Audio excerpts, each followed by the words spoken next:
সুপ্রিয় দর্শক শ্রোতা, বিশ্ব আজ দুভাগে বিভক্ত হয়ে যুদ্ধে লিপ্ত হয়ে পড়েছে। একদিকে রাশিয়া, চীন, ইরান এবং উত্তর কোরিয়া, কাতার, লেবানন, অন্যদিকে কিন্তু যুক্তরাষ্ট্র, ইসরায়েল, ইউক্রেন এবং যুক্তরাজ্য, ফ্রান্স। তৃতীয় বিশ্বযুদ্ধের দ্বার প্রান্তে বিশ্ব ইরানকে সহযোগিতার ঘোষণা দিয়েছে। রাশিয়া, চীন, কাতার, উত্তর কোরিয়া, ইরান ইসরায়েলকে দাঁত ভাঙা জবাব দিতে বদ্ধপরিকর। তৃতীয় বিশ্বযুদ্ধ কি বেঁধেই যাবে এবং এই যুদ্ধে কারা জয়লাভ করবে সম্পর্কে আপনার মতামত কমেন্টস বক্সে লিখে জানান। এবং শুরুতেই থাকবে সংবাদ শিরোনাম পরে বিস্তারিত। সিরিয়ার দামেস্কে 13 ঘন্টার কারফিউ জারি করলো বিদ্রোহীরা। আরো বিস্তারিত জানিয়ে দিব। দোনেস্কের আরো একটি শহর মুক্ত করলো রুশ বাহিনী। এদিকে ভারতকে অস্থিতিশীল করার চেষ্টা করছে মার্কিন পররাষ্ট্র দপ্তর, দাবি বিজেপির। ইসরায়েলি আগ্রাসনের বিরুদ্ধে রুখে দাঁড়ানোর আহ্বান এরদোগানের।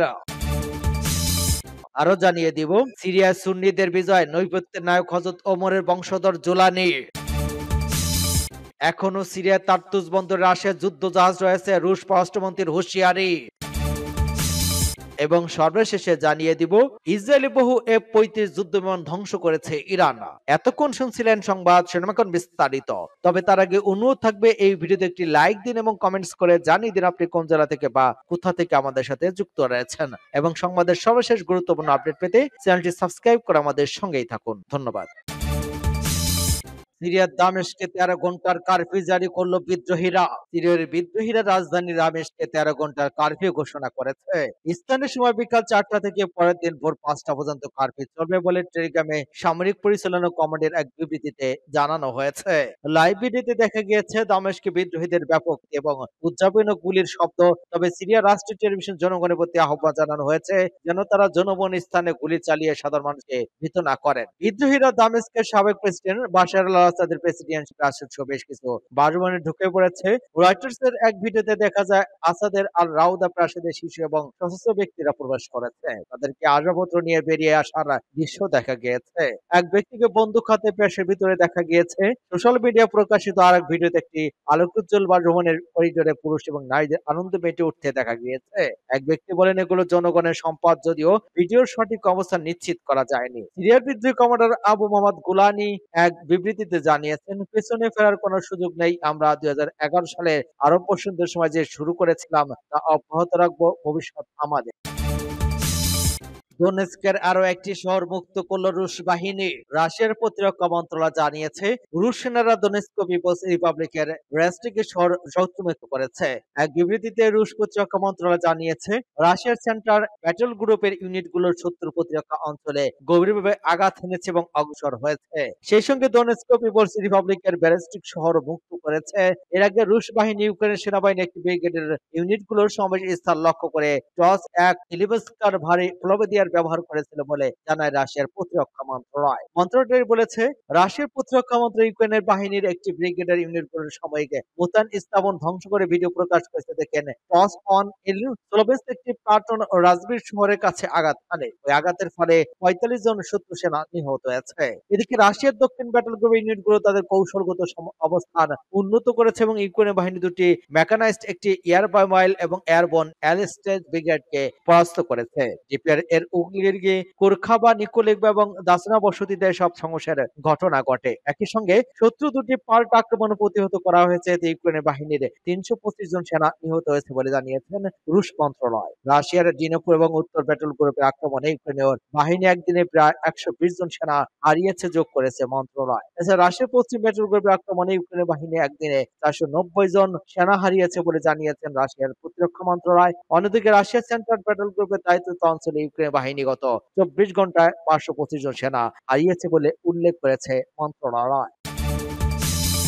ভারতকে অস্থিতিশীল করার চেষ্টা করেছে মার্কিন পররাষ্ট্র দপ্তর, দাবি বিজেপির।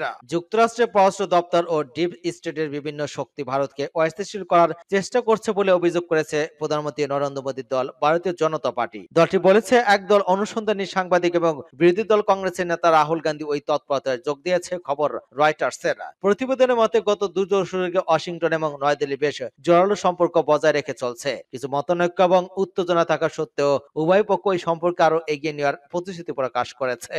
কিন্তু হঠাৎ এমন অভিযোগ অবিস্ময়কর। বৃহস্পতিবার ক্ষমতাসীন বিজেপি থেকে বলা হয়, আদানি শিল্পী গোষ্ঠী এবং তাদের সঙ্গে বিজেপি সরকার ঘনিষ্ঠতা নিয়ে organized crime and corporation reporting প্রজেক্টের একটি প্রতিবেদন নরেন্দ্র মোদীর বিরুদ্ধে ব্যবহার করছে রাহুল গান্ধীর কংগ্রেস দল। ওসিপিআরপির ওই প্রতিবেদনে বলা হয়, 26,50,00,000 ঘুষকাণ্ডে জড়িত থাকার অভিযোগে আদানি শিল্প গোষ্ঠীর প্রধান গৌতম আদানি সহ 8 জনকে অভিযুক্ত করেছেন যুক্তরাষ্ট্রের আদালত। এমনকি আদানির বিরুদ্ধে গ্রেপ্তারি পরোয়ানা জারি করা হয়েছে, যদিও ওই অভিযোগকে ভিত্তিহীন বলে অভিযোগ করেছে আদানি। এছাড়া ওসিআরপির প্রতিবেদনে আরো বলা হয়, ভারতের রাষ্ট্রীয় পৃষ্ঠপোষকতায় পরিচালিত হ্যাকাররা ইসরায়েলি পেগাসাস স্পাইওয়্যার ব্যবহার করে সরকার বিরোধী সমালোচকদের টার্গেট করেছে। ওই অভিযোগও আগেই অস্বীকার করেছে মোদী সরকার। ইসরায়েলি আগ্রাসনের বিরুদ্ধে রুখে দাঁড়ানোর আহ্বান এরদোগানের। তুরস্কের প্রেসিডেন্ট রজব তাইপ এরদোগান ফিলিস্তিনের অবরুদ্ধ গাজা উপত্যকার উপর ইসরায়েলি বর্বর আগ্রাসনের বিরুদ্ধে রুখে দাঁড়াতে মুসলিম বিশ্বের প্রতি আহ্বান জানিয়েছেন। তুরস্কের ইস্তাম্বুল শহরে গাজার ভবিষ্যৎ বিষয়ক আন্তর্জাতিক মানবিক সম্মেলনে পাঠানো এক ভিডিও বার্তা তিনি ওই আহ্বান জানান। ভিডিও বার্তায় এরদোগান গাজা উপত্যকায় ইসরায়েলি হত্যাকাণ্ডের জবাবে মুসলিম দেশগুলোর ঐক্যবদ্ধ এবং যৌথ পদক্ষেপের উপর গুরুত্ব আরোপ করেছেন। প্রেসিডেন্ট এরদোগান বলেন, প্রায় 50,000 ফিলিস্তিনি ভাই বোন গাজা উপত্যকায় শাহাদাত বরণ করেছেন, যার বেশিরভাগই শিশু এবং নারী। এছাড়া ফিলিস্তিনের বেসামরিক জনগণের লক্ষ্য করে চালানো ইসরায়েলি সরাসরি বিমান হামলায় 1 লাখের বেশি মানুষ আহত হয়েছেন। অন্যদিকে লেবাননের ইসরায়েলি আগ্রাসন 3,500 মানুষ শহীদ হয়েছেন। ইসরায়েলি হামলায় উপাসনা, স্কুল, হাসপাতাল এবং সব ধরনের বেসামরিক অবকাঠামো ধ্বংস হয়েছে। ইসরায়েলের এই আগ্রাসনের মুখে ফিলিস্তিনি ভাই বোনদের জন্য পূর্ণাঙ্গ সংহতি নিয়ে তুরস্ক তাদের পাশে রয়েছে। তুর্কি প্রেসিডেন্ট বলেন, গত 1 বছরের বেশি সময় তুরস্ক ফিলিস্তিনি জনগণের প্রতি সমর্থন জানিয়ে 86,000 টন সহযোগিতা দিয়েছে এবং যেসব ফিলিস্তিনি সবচেয়ে বেশি সহযোগিতা করেছে তাদের মধ্যে তুরস্ক অন্যতম। সিরিয়ার সুন্নিদের বিজয়, নৈপথ্যের নায়ক হযরত ওমরের বংশধর জুলানি। সিরিয়া বাশার আল আসাদ সরকারের পতন ঘটেছে, এর মধ্য দিয়ে একটি অন্ধকার যুগের সমাপ্তি হলো। দীর্ঘ লড়াইয়ের পর কাঙ্ক্ষিত বিজয় এলো সুন্নিদের। ওই লড়াই নেতৃত্ব দিয়েছে ইসলামপন্থী সশস্ত্র গোষ্ঠী হায়াত তাহরির আশ-শাম এসটিএস এর প্রধান মোহাম্মদ আল জুলানি। তিনি খুলাফায়ে রাশিদের দ্বিতীয় খলিফা হযরত ওমর ইবনুল খাত্তাব রাদিয়াল্লাহু আনহুর বংশধর বলে জানা গিয়েছে। 8 ডিসেম্বর রোববার এইচটিএস এক বিবৃতিতে সিরিয়ার বাশার আল আসাদ সরকারের পতন ঘোষণা দেয়। বিবৃতিতে বলা হয়, জালিম শাসক বাশার আল আসাদ দেশ থেকে পালিয়েছেন। সিরিয়া এখন মুক্ত, এর মধ্য দিয়ে একটি অন্ধকার যুগের সমাপ্তি হলো আর সূচনা হলো একটি নতুন যুগের। বাশার আল আসাদের দেশ থেকে পালানো টানার 2 যুগের সরকারের পতনের পরিপ্রেক্ষিতে এইচটিএস এর প্রধান জুলানিকে নিয়ে মানুষের মধ্যে ব্যাপক আগ্রহ হয়েছে। এই বিদ্রোহী নেতার অতীত বর্তমান নিয়ে আন্তর্জাতিক গণমাধ্যম প্রতিবেদন প্রকাশ করা হয়েছে। কাতার ভিত্তিক সংবাদ মাধ্যম আল জাজিরার এক প্রতিবেদন তার কার্যক্রম একাল সেকাল তুলে ধরেছে।